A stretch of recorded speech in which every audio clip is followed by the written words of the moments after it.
जाना उसका है, वो जाएगा, और उसका जाना है तो फिर उसका आना भी है, जाएगा जाना भी पड़ेगा। लेकिन जो इस उपाधि से प्रे अपने आप को जिसने पहचान लिया है उसका जाना है ही नहीं, और जिसका जाना ही नहीं तो आना कहाँ से होगा, क्योंकि जहाँ जाना है वहाँ आना भी है, ठीक है ना। तो वो नहीं जाता, क्योंकि जाना देह का मानते हैं लोग।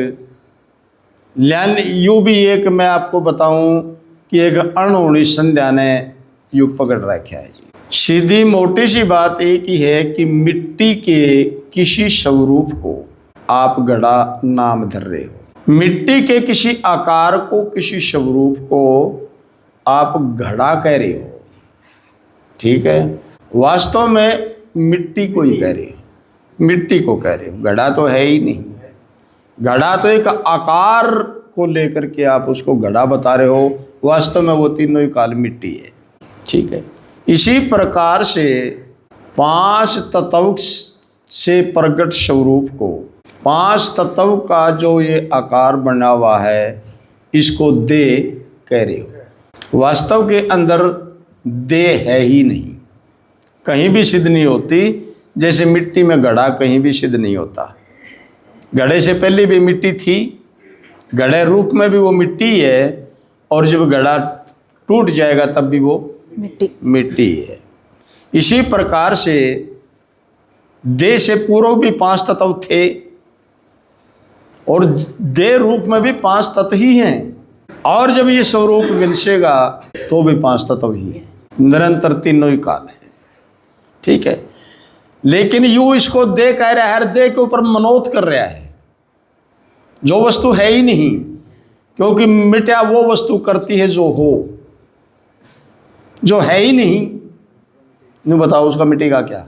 तो इसलिए मैं भी थोड़ी देर पहले साखी बोल रहा था, फिर दोहराता हूं कि पांचों तत्व मिले तत्वों में जब ये मानस मरता है, भूम विखे जा भूम मिले रे, जल जल में ही दरड़ता है, और अगन बीच जा अगन समावे, ये पवन पवन में रमता है। इनमें मौत कौन की होई, कौन मरया, इनमें मौत कौन की होई, नहीं मुझे कोई जरता है।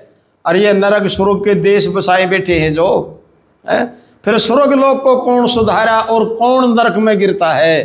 दास हरपाल के ज्ञान बिना यू जीव काल से डरता है। केवल इसकी अज्ञानता ही इसके दुखों का मूल बनी खड़ी है। पांच तत्व को ये दे कह रहा है, दे नहीं है। बाहर देखो तो पांच तत्वों का एक विराट स्वरूप है, और दे रूप के अंदर इसका जो एक विशेष स्वरूप है, छोटा स्वरूप है। मिटने वाली चीजें दो ही हैं, जो बदलती रहती हैं, जो बदलाव को प्राप्त होती हैं, जो परिवर्तन को प्राप्त होती है। परिवर्तन जिसमें होता है, जैसे ये घड़ा टूट गया तो क्या लोप हुआ, इसका आकार लोप हुआ। इसका आकार जो मैंने हुआ, ये आकार नहीं रहा, ये आकार मिटा है। और जब यूं फूट गया तब यूं घड़ा भी नहीं रहा, यूं नाम मिटा है, समझ गए। और तो कुछ नहीं मिटा इसका, यूं पहले भी माटी था, है भी मिट्टी और रहा भी मिट्टी, और तो कुछ मिटा ही नहीं है। तो केवल और केवल परिवर्तन जो होता है वो नाम और रूप का होता है। वो घड़े वाला रूप नहीं रहता और उसका वो नाम भी नहीं रहता। फिर दूसरे ठेकरे कहें में ठेक रहा है, ठीक है ना, घड़ा नहीं रहा। तो इसी प्रकार से जब ये शरीर का जो परिवर्तन होता है, ये रूप परिवर्तित होता है, इसका आकार परिवर्तित हो जाता है, क्योंकि तत्वों की वस्तु तत्वों में लीन हो जाती है, ये आकार नहीं रहता। और इस देह का जो नाम रखा हुआ है, यूं भी कल्पना करके धरिया हुआ, जो इसने अच्छा लगा इसका नाम धर दिया। नाम नूम कुछ नहीं होती, जहां नाम है वहां काल है। क्यों? क्योंकि नाम कल्पना करके रखा गया है, और जो कल्पित वस्तु होती है वो मिटेगी। मिटेगी वही वस्तु जो कल्पित है। कल्पित वस्तु उसको कहते हैं जो तीनों ही काल नहीं है, ना वर्तमान में है, ना भूतकाल में थी, और ना भविष्य में होगी। जो तीनों ही काल नहीं है उस वस्तु को कल्पित कहते हैं। और मिटना कल्पित वस्तु का है। जैसे रस्सी के अंदर सर्प कल्पित है, इसने अपनी कल्पना से प्रकट किया है उसको, ठीक है। जब उस रस्सी का ज्ञान हुआ तो मिटा क्या? रस्सी नहीं मिटी, सर्प मिटा है, क्योंकि सर्प था ही कल्पित। तो बनना और मिटना कल्पित वस्तु का है। जो कल्पित वस्तु है वो भास होती है, प्रकट होती है और मिट जाती है। सत्य वस्तु का किसी भी काल बढ़ना और मिटना उसमें सिद्ध नहीं होता। ठीक है, तो कल्पित वस्तु मिटती है। कल्पित वस्तु जो तीनों काल नहीं है, जो तीनों काल है ही नहीं, तो उसका मिटना क्या मिटना है उसका? जो तीनों ही काल नहीं है तो उसका मिटेगा क्या?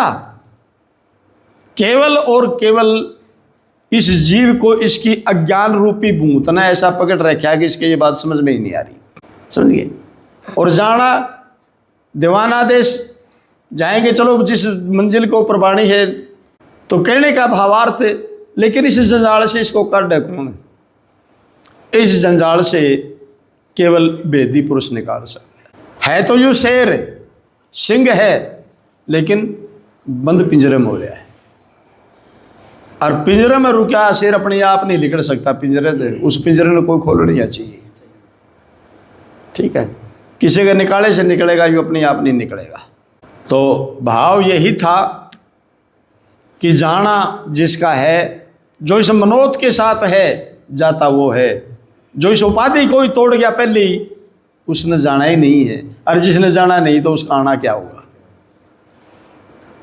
गया आवेगा, जो गया ही नहीं वो आएगा क्या? जो आया है वही तो जाएगा। हाँ, जो आया है वही जाएगा, बस सीधी बात। जो आया ही नहीं तो उसका वो जाएगा क्या? ठीक है, तो इस प्रकार से महापुरुषों से उपदेश करो, तसल्ली से करो। और मैं तो ये कहता हूँ भाई, जब तन मन धन गुरु को अर्पण करे है, नहीं तो गुरु की खाल काट दो। सच्चाई है, कह दो जिम्मेवारी ओटी क्यों? अगर मारा में कमी है तो वह मार के काट, मारी चाहे ताड़ के काट। ठीक है, भाई मारे को बर्ताव में, नीति में, सेवा में कोई कमी है तो वो आप मारो ताड़ो कुछ करो, लेकिन या तो आपने जिम्मेवारी ओटी दी भवसागर की है। और मेरा ख्याल 90% ने तो नहीं कहा इतना मैं भवसागर था पार टपाया था। जो उन्होंने पूछ लिया कितना लंबा छोड़ा है, यू भवसागर जिससे तू बाहर काटेगा, पार काटेगा, यू है कितना लंबा छोड़ा? तो कनेक्शन था तो दुनिया को नहीं, यू कितना लंबा छोड़ा है, इसने बेरा है तो काटेगा खड़ा कुछ नहीं, तो अनुमान ने को नहीं कि यू कहाँ तक काट रहा है, समझे? तो ऐसे बात नहीं बनेगी। उपदेश करो, पंजे रोक के करो, ज्ञान करो, डट के करो इस मैदान के अंदर, और ये फैसला निबेड़ दो। नहीं तो भ्रम से बंधे हुए जाओगे, और जाओगे तो फिर आना भी पड़ेगा। ठीक है, इस उपाधि से निकलो, कैसे भी निकलो, मेहनत करके निकलो। सहायक आपका सतगुरु है आपके साथ में, ठीक है, वो मार्गदर्शन करने वाले हैं, निकालने की उनकी जिम्मेवारी है, उन्होंने जिम्मेवारी ले रखी है। ठीक है, तो फिर बात बन जाएगी। बोल सतगुरु महाराज की जय।